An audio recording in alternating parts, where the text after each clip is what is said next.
Hey there, my name's Victoria. You've probably seen one of these videos before. You know, the starving children, UNICEF, providing immediate help.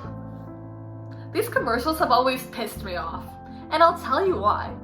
A lot of these companies will provide resources for people in developing countries, which I think is great, but it doesn't actually solve the problem. Because what these people are doing are just giving handouts and not solving the problem at its core. For example, let's take food. We waste so much food. There's enough food out there to feed 10 billion people. We're just not using it properly. The problem isn't tackling lack of food. The problem is tackling food waste and food distribution. But we don't ever focus in on that, and these companies don't either. Something that I'm super passionate about is energy. And I began looking into the intersection between the lack of energy and the developing world. How many people do you think have little or no access to electricity? There are literally 1.2 billion people living in energy poverty. I'm literally surrounded by energy right now, and you probably are too if you're watching this video. But what about 16% of the world? They have little or no access to this resource that we find so fundamental, and I think that's absolutely crazy to think about. Here's the problem with energy right now. It's inaccessible, it's not sustainable, and it also has a lot of efficiency problems. Let me break down a bit of what each of these sections mean. So the majority of energy that we use today is still non-renewable. 80% of the world's energy still comes from fossil fuels. And it's crazy to think about because we've made so many innovations in the world of solar energy, wind energy. All these renewable resources are being pushed aside for fossil fuels because they're cheaper. Another problem for energy in the developing world is the fact that it's simply not accessible. I mean, how are you supposed to put up electricity wires in the slums of India? It's just not gonna happen because they don't have the right infrastructure for it. Now, I want to introduce you to someone. You might have seen him before, just, vibing. This is who I call Mr. Sun. He's one of my best friends. He provides an unlimited amount of energy, and he's always creating it. So, if we have a lack of energy, then why don't we just call Mr. Sun and ask him to help us out? Now, Mr. Sun has actually helped us out before, because we have this super cool thing called solar panels. Basically, these are big sheets made up of tiny things called solar cells. Okay, dope. Let's try and understand how a solar cell works. In a nutshell, there are two main components to a solar cell, and these are two different types of silicon. The P-type silicon has extra holes for electrons, and the N-type silicon has extra electrons. Where these two meet is a depletion zone called the P-N junction. Now, when Mr. Sun comes by and decides to strike his lovely rays of light down onto the Earth, if it hits a solar panel, there's these things called photons that are in the rays of light, and they're tiny particles. When they hit the cell, it causes this displacement, and suddenly the electrons are shook from their normal places. They travel around, and they're drawn to one side. Technically, they're free to move around, but they'll always go towards the P side because it has more room for electrons.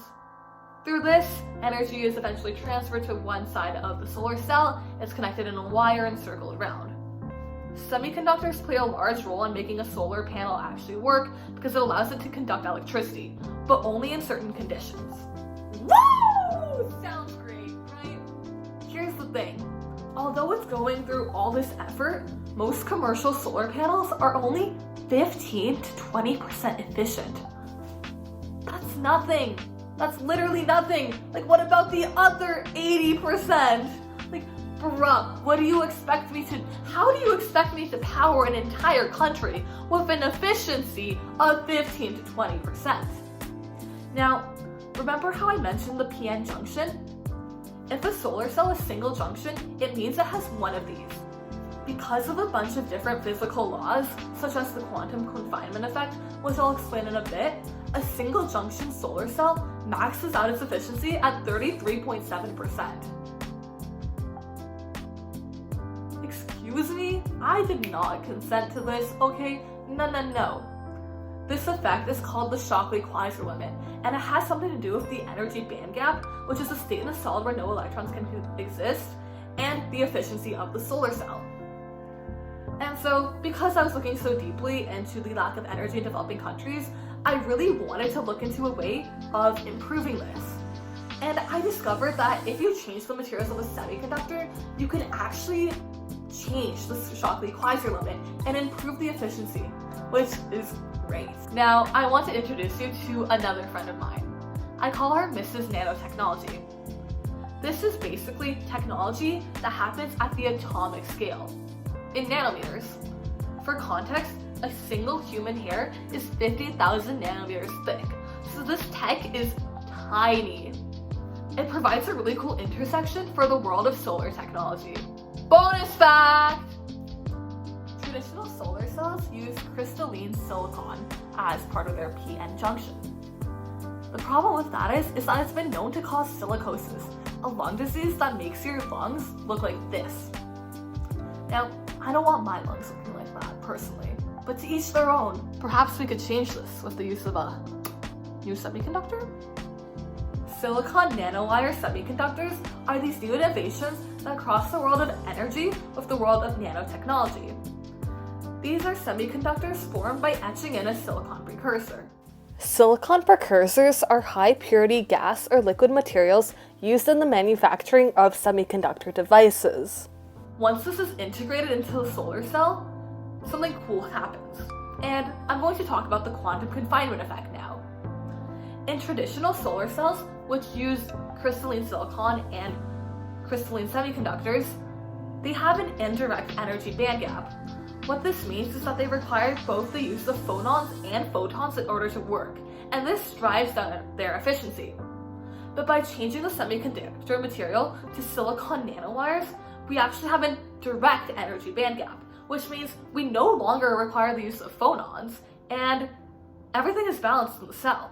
This increases the efficiency and is absolutely crazy for such a small change. Literally, an absolutely nanoscale change.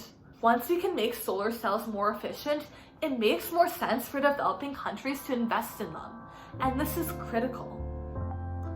No country is going to invest in a technology if they already lack resources that's only 15 to 20% efficient. But as solar technology continues to progress, its advancements grow exponentially, but its cost decreases.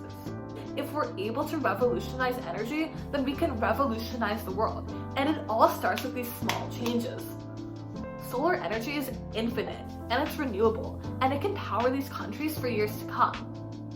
The first step is unlocking that efficiency, making it accessible, and distributing it out.